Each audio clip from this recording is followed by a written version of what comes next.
Soon hundreds of men and animals lay mangled in the ditch, the horses still alive and kicking nightmarishly to try and escape, tearing themselves and the stunned, bleeding men around them to pieces.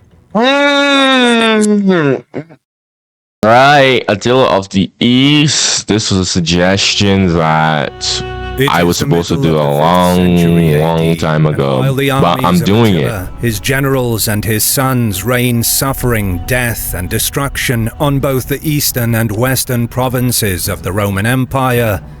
Far away on the Central Asian plain, Rome's long-standing and worthy adversary, the Sasanian Empire, is facing a similar onslaught.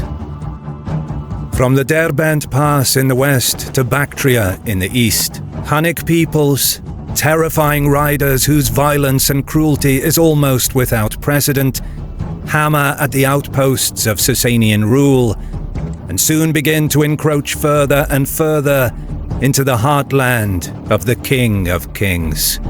I like this map. I love this map. I think, oh man, dude. One of the main issues that I've always had with a lot of these like historical videos that I watch is when they always talk about like Roman time period or medieval time period, but mostly like Roman time period, like, you know, late Western Roman Empire, is that they wouldn't show like a good map of the world at the time. And I always see like a bunch of like blank spots, and it always makes me wonder, like, well, I know that there's more, but like, you know, I don't know what there is. But so this is actually very nice of History Marche. I'm fortunate to have found a line of work that I love, but far too many people work jobs that they hate. Unfortunately, that's true. For I'm just gonna rulers skip of that. empires, every step is a lesson learned. Due to the existential threats that both empires now face, the Romans and the Sasanians for the first time display little interest in fighting long, costly wars with one another in the late 400s.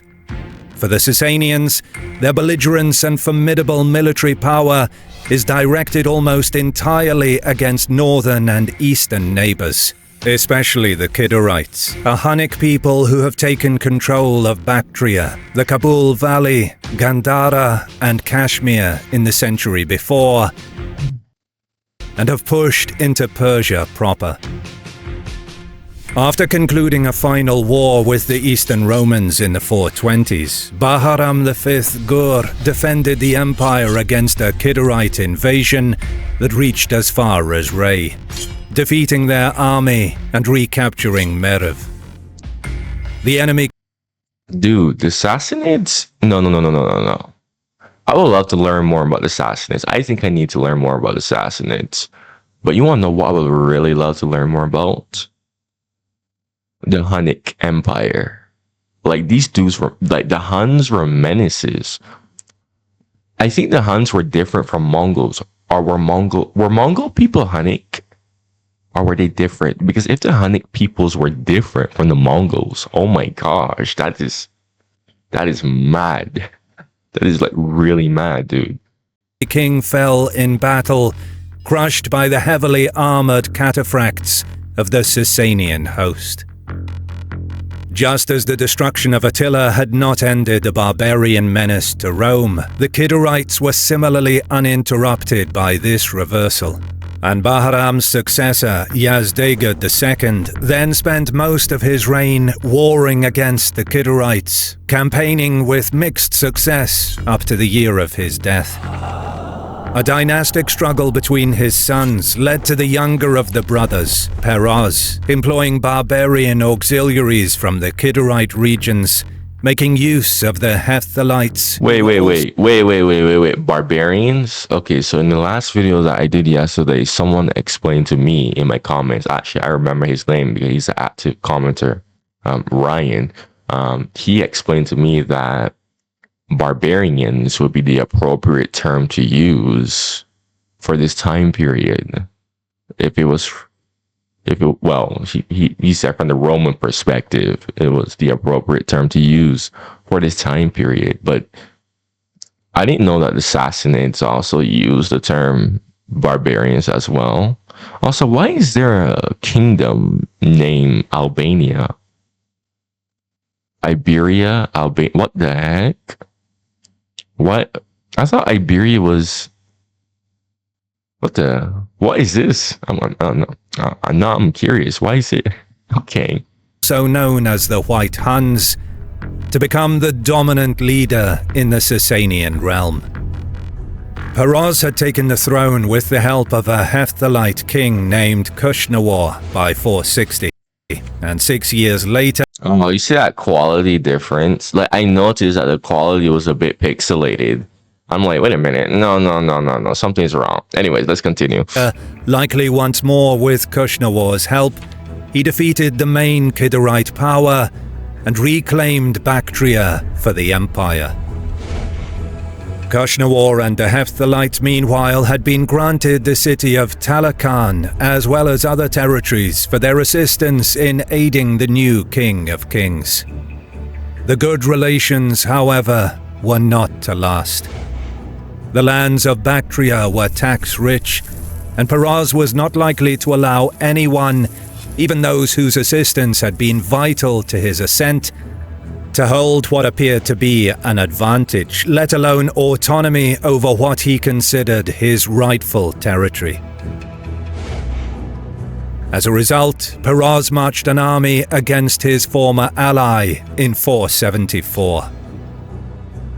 Peroz. This is not striking to me at all. Like, a person marching an army against their former ally at this point. No. The reaction that I did yesterday.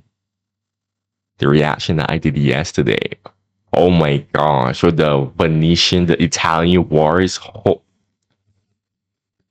Yo. Yeah, after what I saw there, I'm like, this is tame. Okay.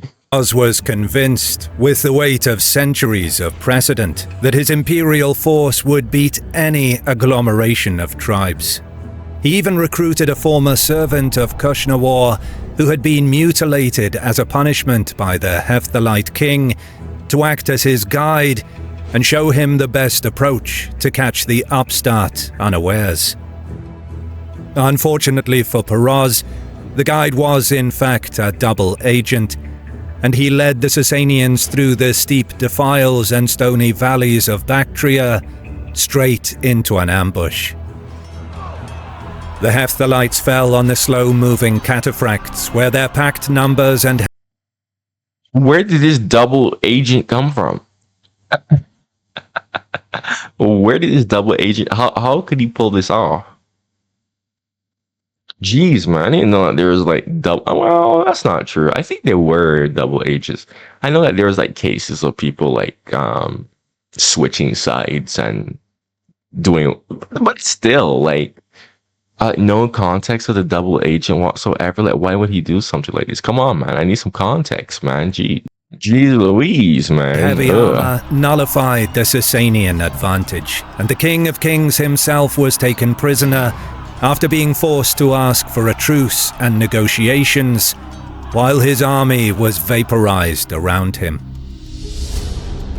In a triple humiliation, Peroz was forced to call on his satraps and ministers to raise money for his ransom, but the Roman Emperor Zeno, who had already been sending funds to the Sasanians to assist with the barbarian threat, was also required to send a donation to his fellow monarch and secure his release. What? Wait. So the Roman Empire is funding the release of the Sassanid monarch. The irony. Weren't these people like mortal enemies like not too long ago? Oh my. Oh, the irony, man. Yo, this is why I like reacted to like this stuff, because oh man, this is actually hilarious to me. Wow. Peroz was forced to vow not to attack the Hephthalites in the future, and he also ceded all of Bactria to Kushnawar, allowing the Hephthalites army to take possession of the important mint at Balkh. The Hephthalites are The menaces. separate tribute to Kushnawar, Peroz was now, to all intents and purposes, the vassal of the Hephthalite overlord. Kroger is bringing you Wait, bro. Look at the size of the Hephthalites. Look at the size of the Sassanid Empire. Oh my gosh. This is so hilarious to see. This is like in Hoi 4. This is literally like in Hoi 4 where you're like a small country and you don't annex like a big territory. You like turn them into a subject / a vassal because it'll be much better for them to be a vassal instead of just like attacking, attacking and annexing them. Wow, okay. It's kind of similar to this is I don't even know what to say at this point. Like, it appears that this region in the Hindu mountains around modern day Afghanistan has always been just a pain for everyone. All right, like a literal pain for everyone. Flushed with victory, the Hephthalites expanded to a far greater degree. They pursued the Kidarites further, extending into Udayana, Kashmir, and Gandhara, and then moved northwest into Oh Kashmir. my gosh. They also advanced into the Tarim Basin, where the Oasis kingdoms were vassals of the massive Rouran Khaganate. In spite of this formidable challenge, Khaganate. So, wait, Mongols? Mongol vassals? Because Khaganate, when I hear Khaganate, it sounds Mongol to me. the Hephthalites conquered the kingdoms of Kashgar, Kargalik, Khotan, Aksu, Kucha, Karashar, and Turfan, defeating any forces that the Rouran sent their way. Annexation of the kingdom of Sogdiana rounded out this series of triumphs. Sogdiana became the wealthiest region within the realm, as the Hephthalites reinvented the proceeds from taxes, trade contacts, and tribute into Sogdian cities, including Bukhara, Samarkand, and... Bro, how have I never heard... wait a minute. So the Hephthalites have the Sassanids as their vassals, and the Sassanids have these people down here as their vassals. Oh my gosh. Why is this madness? Panjakent. Thus, the Hephthalites became the great intermediaries of Eurasia.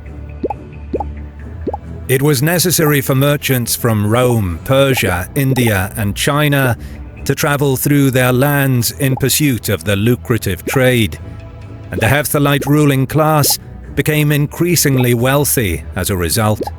Their capital, Varvaliz, was probably located near the present-day city of Kunduz. It's always Kunduz. I realize that Kunduz, that city in Afghanistan, has been a super duper important city. Kunduz. I think Kunduz, Kabul. I think there's another city that Alexander. What was that city? I watched it from Epic History TV. Oh, what is that city in? Oh, it was a city that Alexander founded. Kandahar. Yes, I think Kandahar. Those three cities, very, very important. Wow. Along with besting the Sasanian superpower, their wealth far exceeded that of their nomadic hunnic kinsmen. The Roman historian Procopius noted that the Hephthalites were far more settled than the Huns of Europe, who could not hope to mimic these income streams in the far north of Europe and Sarmatia.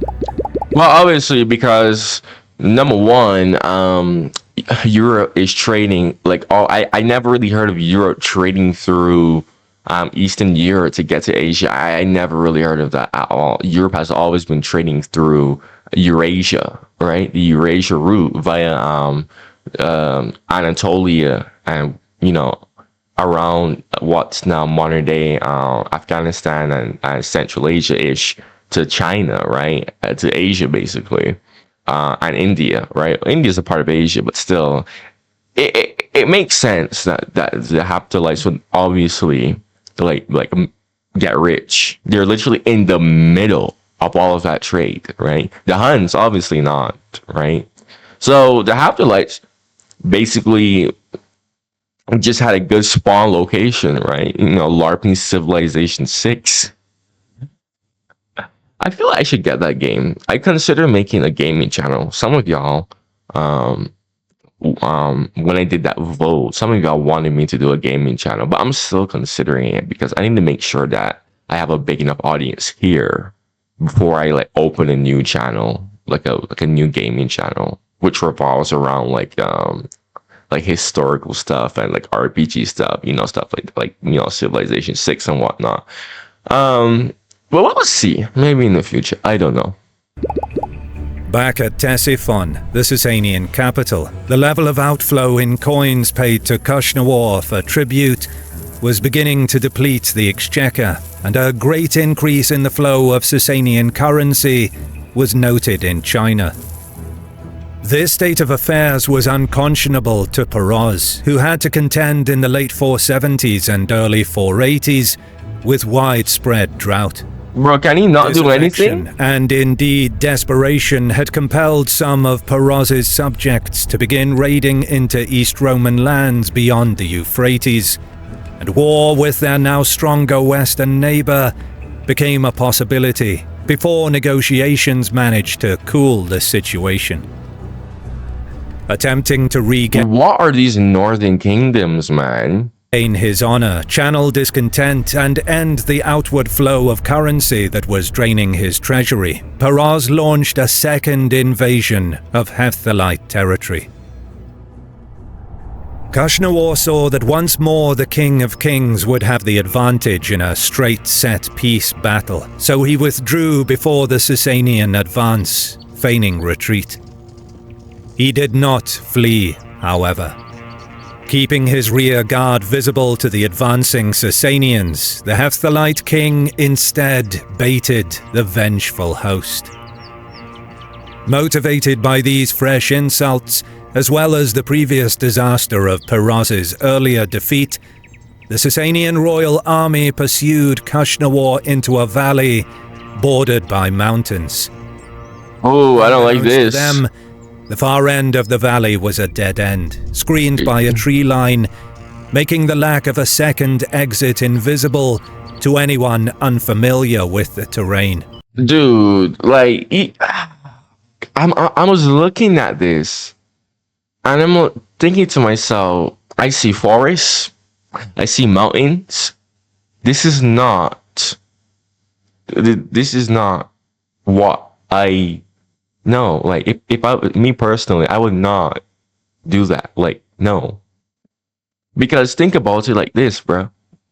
If your army doesn't battle yet, there's still another day, right? You still have a whole army to battle. You still have a whole army to get your revenge. So there's no need to rush.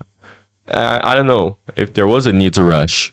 Maybe there was a need to rush, and History Marche just didn't point that out. But Kushnawar and his men knew these lands better than Peroz, and before marching too deeply into the valley, he turned his army aside to make camp in secret. He concealed his forces in the rough terrain and simultaneously detached a small decoy force to continue the retreat. Peroz's scouts caught sight of the decoy force soon after, and presuming that they were still in contact with Kushnawar's main host, continued the pursuit. Kushnawar allowed them to march past his position, followed by the Sasanian royal army as it advanced deeper into the wooded valley. No, Peroz, what are you doing? Peroz, what are you doing? I hope y'all really like that tracking that's on my camera, by the way. I can like actually like move around. I gotta have to like fiddle with it more, but when I do like get it worked out, because you know, some of y'all know how my reactions are like, you know? Like sometimes like in my previous reactions, I would like go out of frame. And because of that, you wouldn't be able to like see my reactions. And now I don't have to worry about that issue. I can actually like move wherever I want to and actually give you my full reaction that I want you to see, because without having to worry about that issue. So I really hope y'all, it's a very subtle feature, but it's very, very, very great. But still, Peroz, what are you doing? Look, I have watched so many battles, all right? I've watched so many battles, and it should be basic common sense. Maybe I'm being a hindsight warrior. I don't know. But it should be basic common sense that if you're going to a wooded area that you have no clue about, it's obviously a trap. However, the trees concealed the fact that the mountains blocked any means to advance further. As the paths narrowed, the Sasanian scouts found it increasingly difficult to find a way forward.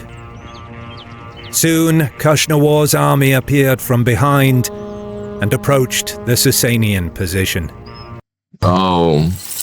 Too late, and with a stultifying sense of anguish and gut-wrenching disappointment, Peroz and his generals realized that they could neither advance nor retreat.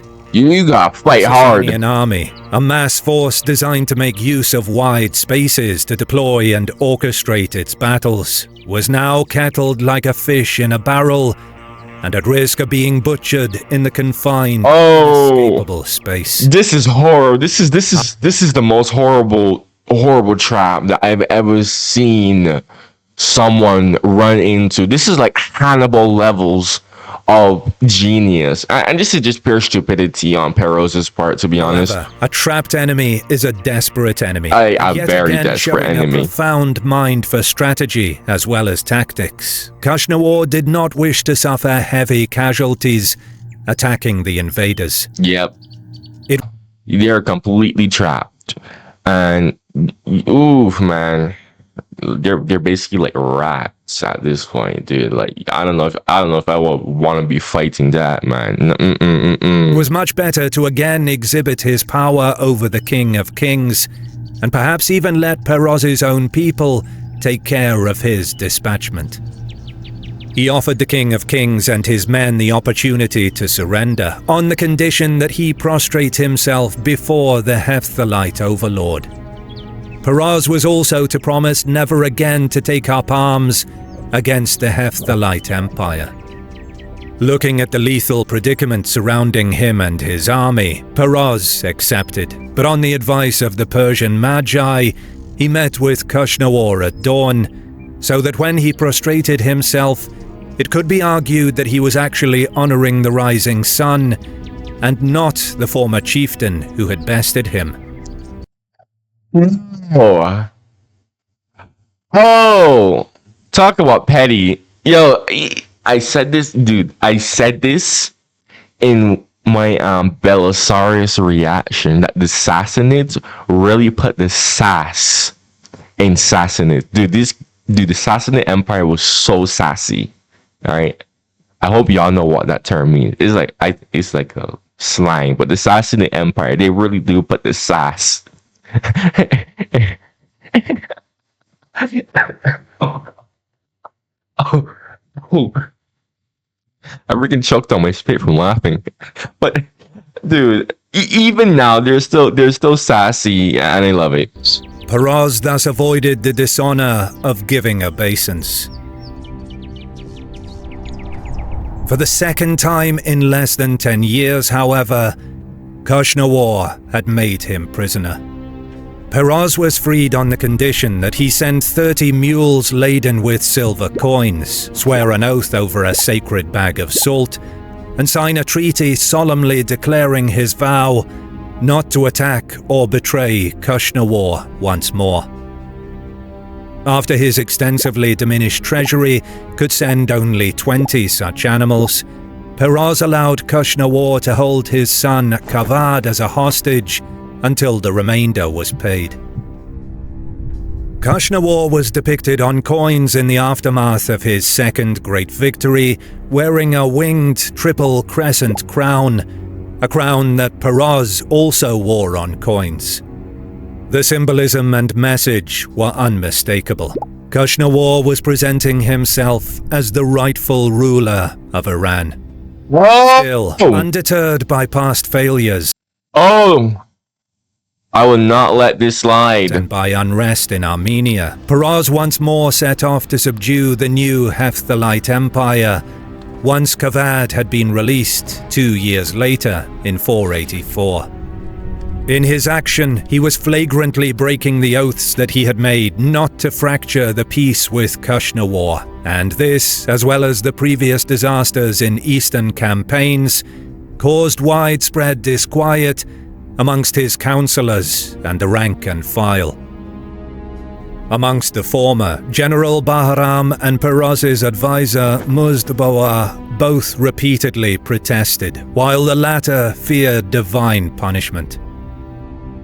Peroz spared no expense for this third campaign.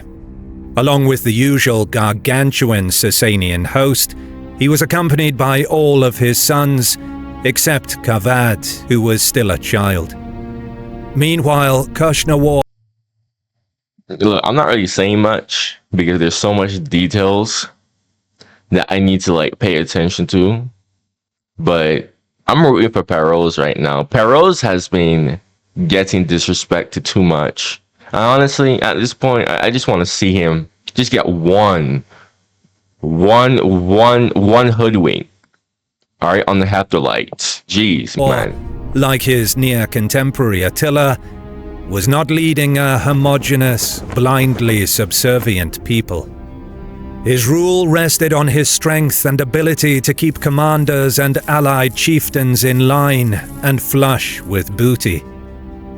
Kushnawar had displayed unheralded strength in bringing Peroz to heel not once but twice, but there were those among his confederation who said that he had erred in sparing the King of Kings a second time.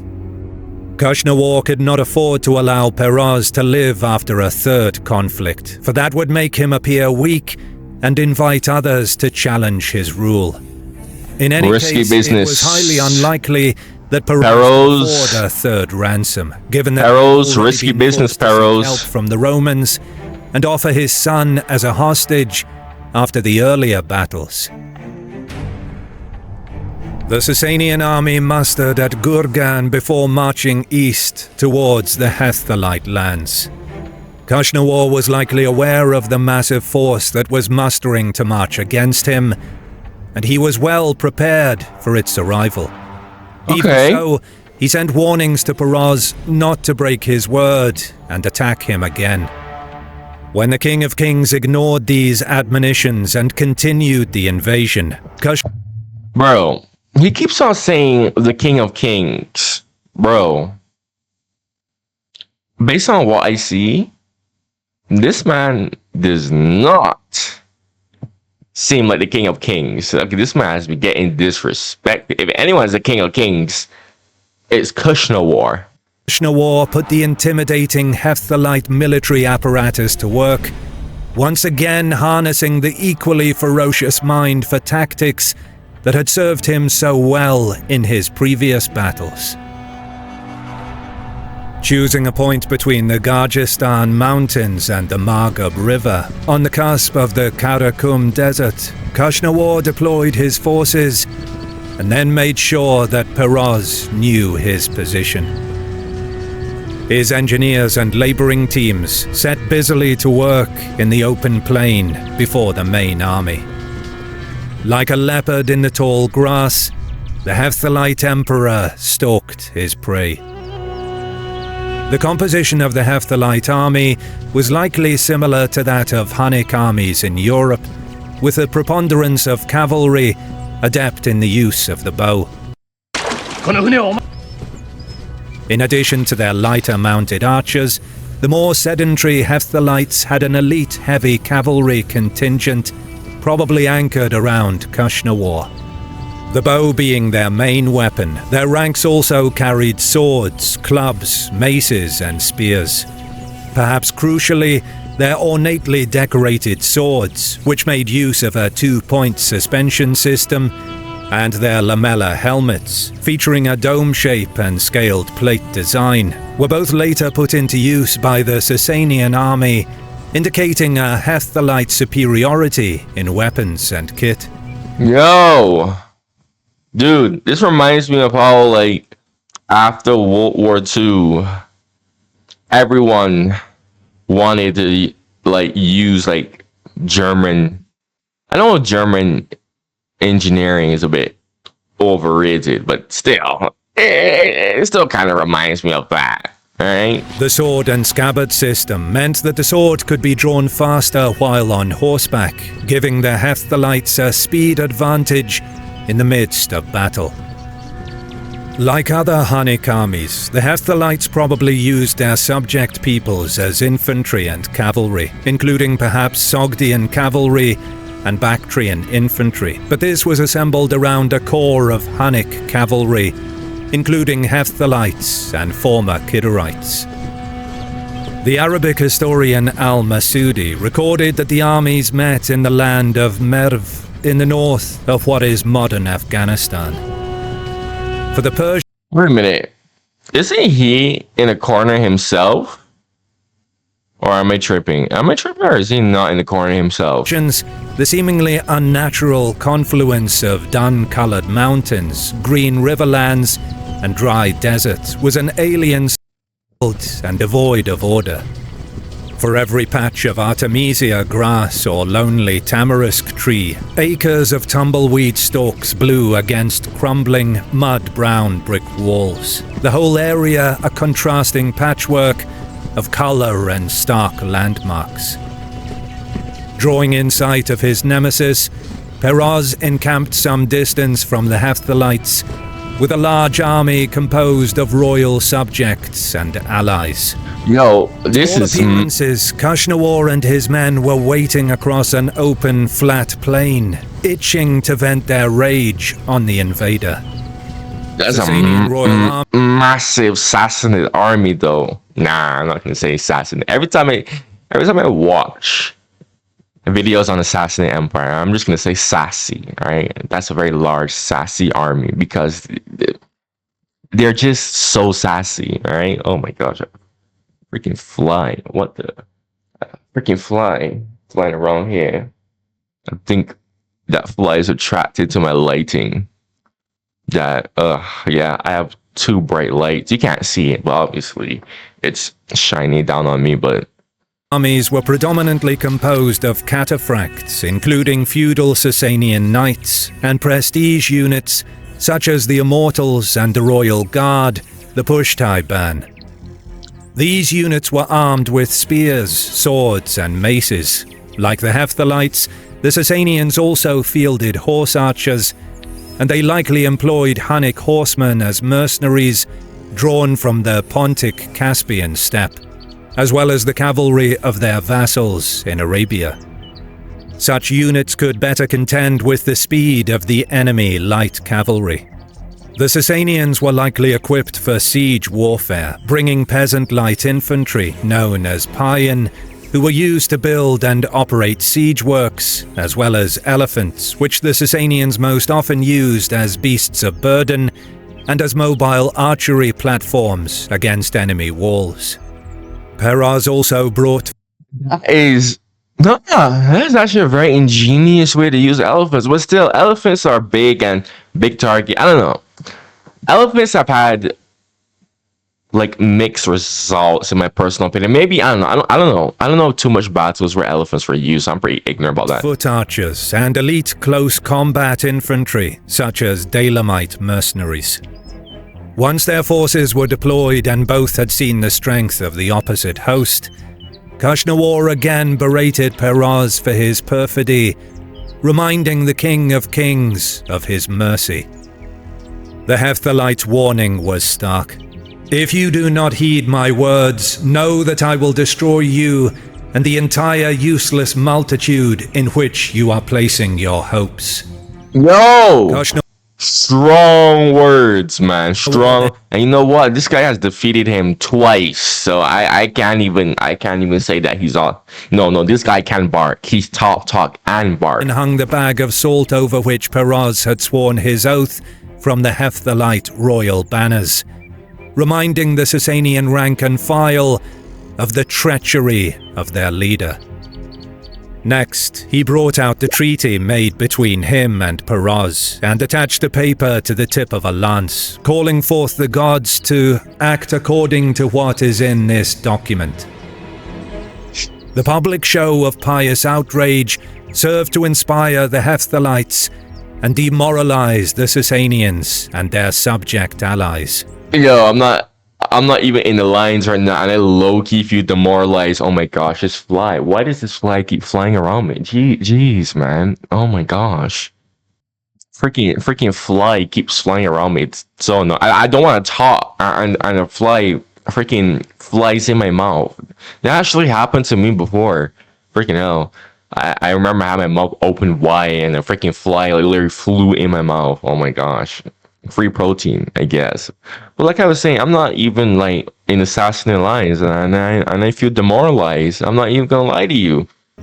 Attempting to save face, Peroz drew up his companies to bait Kushnawar into an attack, leaving his defensible position and fighting in the open.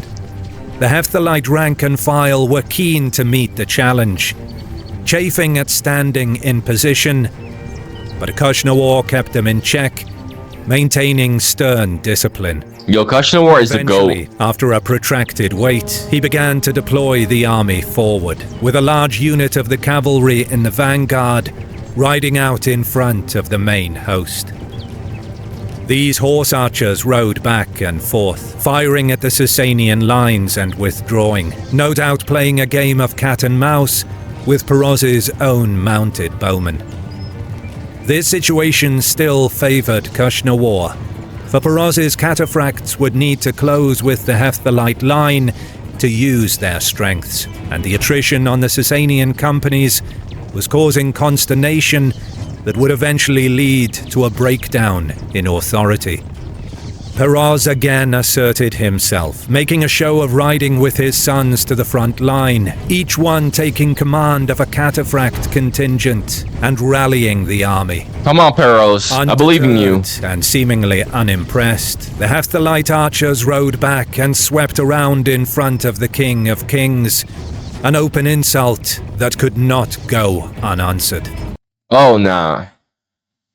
Nah, the Hephthalites, nah. I think the Hephthalites are probably the most disrespectful faction that I've ever heard from anyone. This is... Nah. They were unbothered. That is crazy. Right? Yeah, wait. This has... Yeah, no, Peroz. Peroz, I don't know how this ends, so I'm praying that Peroz, please humble these people. Please humble these people. You know Wix. Do you?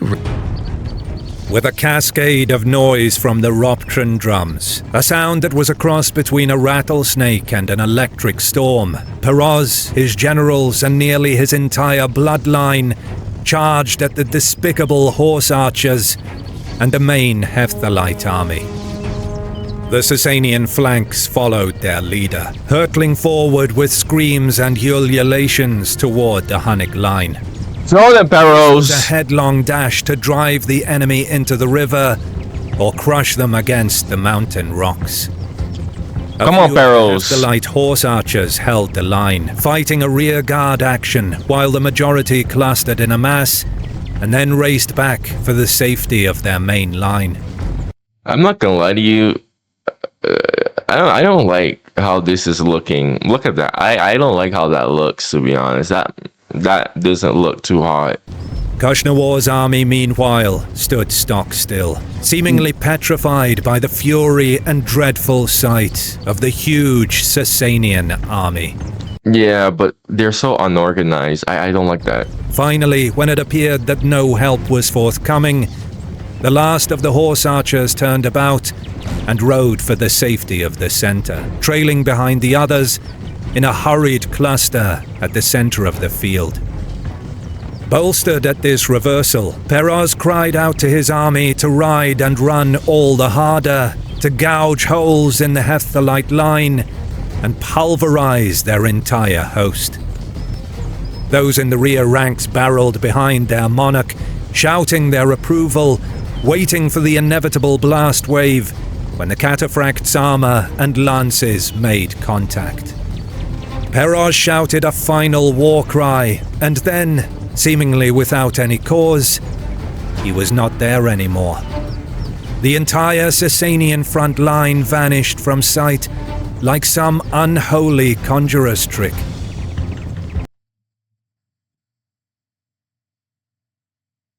Oh, I knew this. I knew this was too good to be true. I'm not even shocked. I'm not even. I'm not even shocked. Like this is like the oldest trick in the book. This is literally the oldest trick in the book, and he fell for it. Wow. Okay. Amidst the dust and chaos, the second and third lines of cataphracts and infantry could not see what had happened to them, but the pressure and momentum of those in rear kept them moving, and all too quickly the fate of the King of Kings became apparent. Kushnawar and his army had used their time on the plain before Peroz's arrival to dig a huge trench, stretching across the entire range of the field, leaving just a narrow causeway at the center, wide enough for their own horses to cross. How did they not see that, though? Then That's they my question. concealed the trap with light wooden branches and overlaid it with earth. Okay, that makes a lot of sense. Knowing exactly where the safe point was, his mounted archers had lured Peroz forward and then showed tantamount skill in forming a column and passing back over the trench before Peroz could catch up behind them. Now Peroz, his sons, the Immortals, and his royal guard lay at the bottom of the pit. I'm pretty sure they're crushed dead. by the weight of their second and third lines of cataphract warriors crashing on top of them. That is such a brutal way to die. No freaking way. Suffocation, that is such a brutal way to die, bro. That is so awful. It's not even an instant death. He's literally still alive and he's suffocating. Oh my goodness. No, that is so awful. Soon, hundreds of men and animals lay mangled in the ditch, the horses still alive and kicking nightmarishly to try and escape, tearing themselves and the stunned, bleeding men around them to pieces. Nah. Oh my, that is so awful. No. Oh my gosh, that is so bad.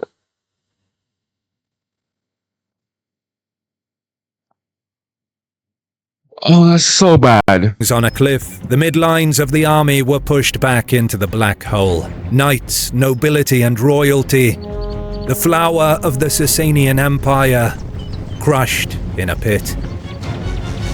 The Hephthalites counterattacked, knowing the safe points around the trench to avoid falling and meeting the same fate as their enemy. Having lost all cohesion, the front ranks of the Sasanians were butchered in a heap.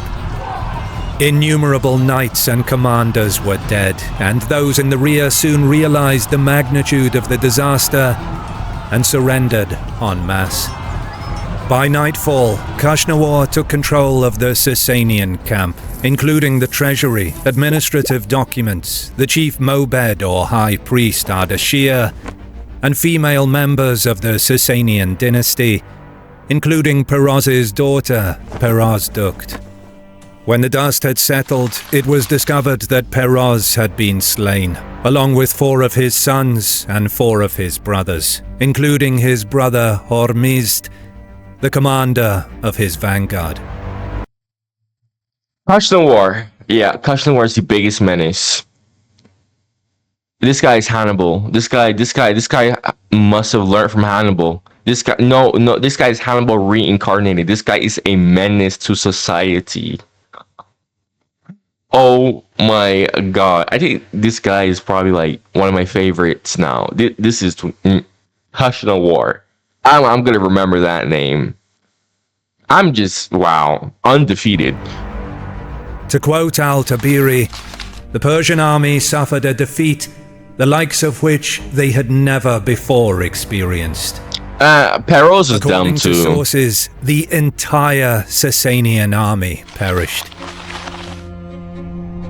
In the Peroz is aftermath very of the dumb for falling for calamity, that bait, honestly. Kashnawar invaded Khorasan and Arahosia and spent 2 years raiding the rudderless empire of the Sasanians. He and his armies conquered Herat, Nishapur, and Kandahar. He met some resistance from the satrap of Sakistan, Sukra, but his achievements were exaggerated in later Persian sources. Having secured his overlordship, Kashnawar married Peroz Dukt, daughter of the fallen Peroz, which further strengthened his legitimacy. Nah.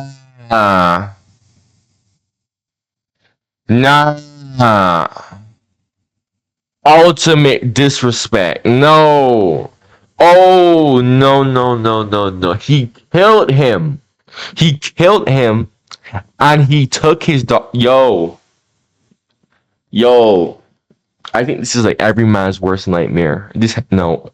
I can't think of anything worse than this. No. Oh my goodness.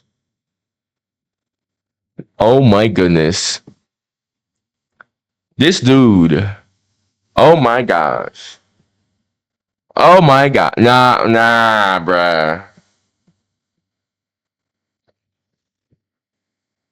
Oh, Peroz. Oh, I feel so bad for Peroz. Oh my god. The new Sasanian king, Peroz's brother Balash, secured a treaty with Kashnawar and resumed paying tribute. And through Sukra's mediation, the Hephthalites returned the high priest Ardashir and certain other captives. With Sasanian finances in dire straits, however, Balash was overthrown in 488, and the Iranian nobility elevated Peroz's son, Kavad. Kavad, who had spent Kavad. GigaChat. Kavad is GigaChat now. years as Kushnawar's hostage, appears to have advocated a policy of peaceful coexistence with the Hephthalites. Tellingly, when he was in turn overthrown less than a decade later, Kavad fled to the Hephthalite court and secured an alliance with Kashnawar, marrying the half-Sasanian daughter of Kashnawar and Peroz Dukt. In 498, he then returned to Persia with a Hephthalite army and reclaimed his throne. Such was the power of the Hephthalites as major power brokers, much the same as the Germanic tribes in the Western Roman Empire. Kavad temporarily accepted the status quo, instead focusing his military energies against the East Romans after more than 120 years of relative peace. Impressive. It was only following the death Impressive. of Kashnawar that the situation changed, and Kavad succeeded in reconquering Khorasan and Arahosia. His son Khosrow I, in alliance with the newly arrived Gokturks, was eventually able to crush the Hephthalites and reconquer Bactria, Kabulistan, and Kashmir. The story of Kashnawar and Peroz remained a fable for those wishing to illustrate the folly of betraying one's word, as well as a seismic example of how the Sasanian Empire almost shared the same as the Western Roman Empire in the 5th century. If you stayed around, Kashnawar is the GOAT. I think more people need to talk about this guy. Hands down, the GOAT of the GOAT. He is the real king of kings, bruh. Like, the only person whom I'm seeing on his level, This like his level of thinking was literally like freaking Napoleon levels of thinking, freaking Hannibal levels of thinking. I'm not sure about Alexander the Great. Everyone says Alexander the Great was like the best of the best. I've had people tell me Alexander was like Napoleon can't even be on Alexander's level. I'm like, anyways, look, man, you made it all the way here till the end. If you're new to my channel, you like my reactions, subscribe for more. Go comment suggestions for me to react to in the future. Check out my other reactions on my channel. And don't forget to like the video as it helps my videos stay on the YouTube algorithm, alright? And it's a great way to support me, alright? I'm slowly but surely growing. I'm slowly but surely growing. You gotta keep steamrolling. Anyways, y'all, thank you for watching this and taking your time to watch me. And goodbye.